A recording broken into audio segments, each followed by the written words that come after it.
This is a wheel, and this is a door, and this is an egg, and the answer to one of the most debated questions on the internet. Which came first, the chicken or the egg? Back to the wheel and the door. And me, after spending the last 4 hours using math and science to answer the age-old debate of whether there are more wheels or doors. But that's not all, because I've also collected 3 more of some of the most ruthless debates on the internet. So next time one of these arguments pops up in a conversation with your imaginary friends, you could say you know the answer. To start off, how many holes does a straw have? The first thing I did to try and find the answer was to go to Google and try to find a clear definition of a hole. Even though the definition of a hole is a debate on its own, I settled on this definition: a hollow space or an opening in or through something solid, which made things pretty clear. A cup is one hole, and if you hollowed out the bottom, you could get it kind of like a straw. So a straw has 2 holes. But then I discovered a branch of math that discusses holes, I think. It's called topology, and topology, the number of holes is decided based on the number of independent loops that cannot be shrunk to a single point. And a straw has one such loop, meaning it has a single hole. But the topology also says that a mug has the same amount of holes as a donut, because the empty space inside a mug is apparently not a hole, which also means that a hole doesn't have any holes. So because whoever came up with this is a complete lunatic, doesn't even have any Nobel Prizes, loser. They weren't invented yet. Shut up. I decided to explore topology's older brother, geometry. A straw is basically a hollowed out cylinder, and to calculate the volume of a cylinder, you multiply the area of the base circle, but then the height of the cylinder. In other words, splitting the cylinder into a bunch of circles and adding them up. And in this way, you discovered that the straw has infinite holes. Huh? Yeah, that makes no sense as well. So I'll go with topology. I guess a straw has 1 hole. Sorry, Leonard, for ever disrespecting you. Is a hot dog a sandwich? Yes, debate solved. Global peace. Well, this one again depends on how you define a sandwich. And there are 2 standard definitions for a sandwich. Filling in between bread. This allows for a hot dog to be a sandwich. But this creates a new problem, like allowing tacos to be a sandwich, or Cinnabon. That's kinda like bread, right? But the second and more common definition is 2 or more slices of bread with some filling in between. And this is where the problems begin. For starters, if I disconnect the bun into 2 pieces, is it suddenly a sandwich? I don't think so. And then, what about an ice cream sandwich? Is it not a sandwich because a cookie doesn't match the description of bread? Or what about an Oreo? And then the worst of all, Subway sandwich isn't a sandwich because the bun is connected. Or I just thought of breadcrumbs. That's multiple pieces of bread. What the hell is even the definition of bread? Is a bun even a bread? And if a footlong isn't a sandwich? Oh, it is. You see the problem. We need to unite together to make a new definition for a sandwich. A cohesive filling in between a form of baked good that has a 1-to-1 ratio of baked good to filling. And with this definition, a hot dog is most definitely a sandwich. Cohesive filling, check. Between a baked good, check.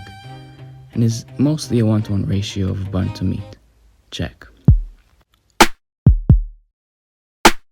Are there more wheels or doors? I started by deciding on a clear definition for each. A door is a barrier that provides or restricts passage to a different area. A wheel is a circular frame or disc arranged to revolve around an axis. Pretty easy, now we just needed to count. I started by looking at front doors of a house, car doors, bus doors, airplane doors, closet, cabinet, refrigerator, oven, microwave, dishwasher doors, garbage doors, safe, vault doors, revolving doors. This put me in the low tens of billions. But then I thought of car wheels, bicycle wheels, shopping cart wheels, skateboard, roller skate wheels, office chair casters, suitcase wheels, train wheels, airplane landing gear wheels, baby stroller wheels, wheelchair wheels. So it's about the same, right? No, because of gears in a clock, gears in a car engine, pulleys on a crane, conveyor rollers, flywheels and machines, pottery wheels, Ferris wheels, hamster wheels, saw blades, grinding wheels, CDs/DVDs, vinyl records. Before anyone yells at me, yes, a CD is a form of a wheel. It spins around the machine thing, and a gear are definitely a form of a wheel. So wheels definitely win, right? How can doors even match that? Battery covers on electronics, light switches, faucets, valves, passwords and lock screens, paywalls, and that's not even considering the billions of switches and transmitters in phones and electronics. But I went deeper. If you analyze all photos ever taken, or ask Gemini, you could figure out that a wheel has roughly a 10% chance to appear in any given photo. And with roughly 14 trillion photos ever taken, wheels might be in the lead. But what about doors?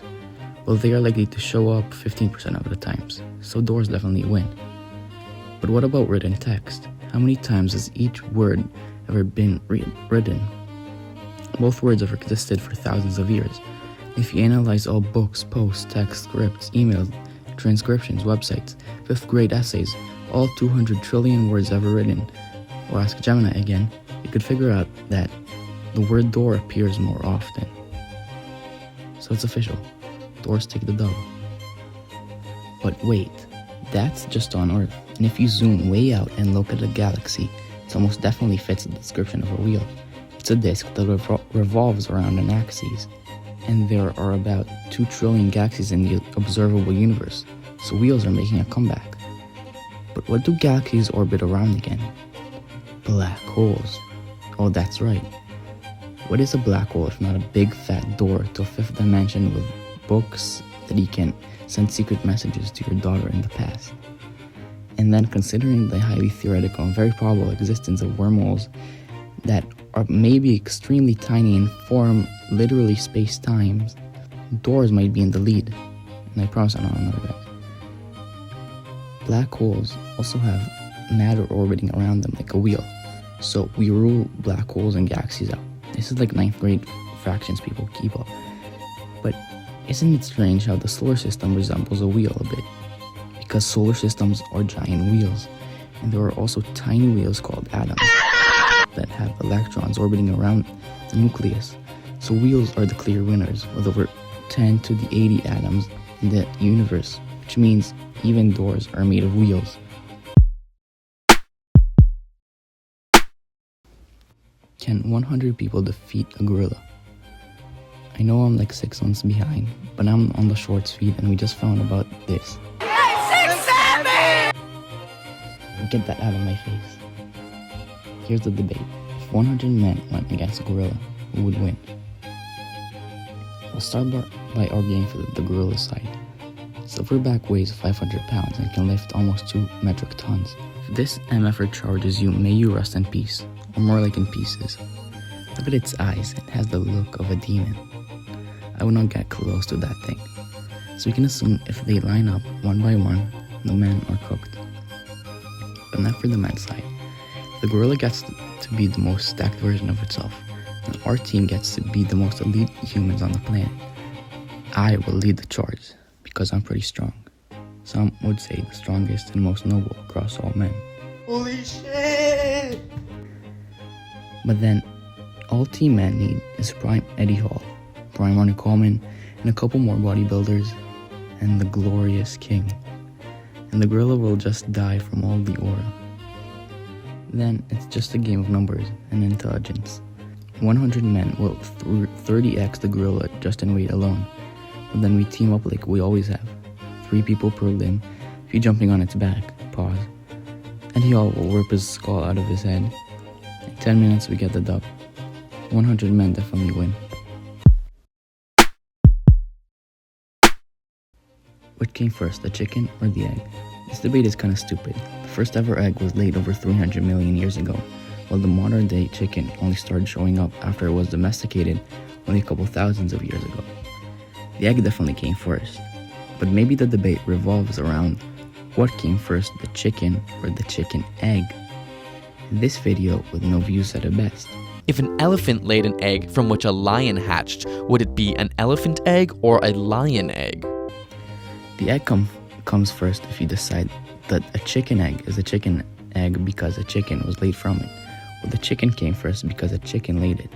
If you're confused, you get like 3 seconds to process that because I'm moving on. Like my math teacher says, if the rest of the class gets it, That means you're not paying attention. She doesn't actually say that. Moving on. But then I wondered, when was the first chicken? Sure, a few thousands of years ago, chicken was domesticated. But the day before it was domesticated, was it not a chicken? The chicken evolved from a dinosaur that lived 230 million years ago. At some point in the last 230 million years, the chicken went from not being a chicken to being a chicken. Which brings me to one of my not nerdy but favorite paradoxes, the Sordis paradox, which talks about a heap of sand. If I give you a grain of sand, you would not call it a heap, right? And if I gave you another grain of sand, you would still not call it a heap. So at some point, it would become a heap. And it's a paradox because it's impossible to decide what point it went from not being a heap to being a heap.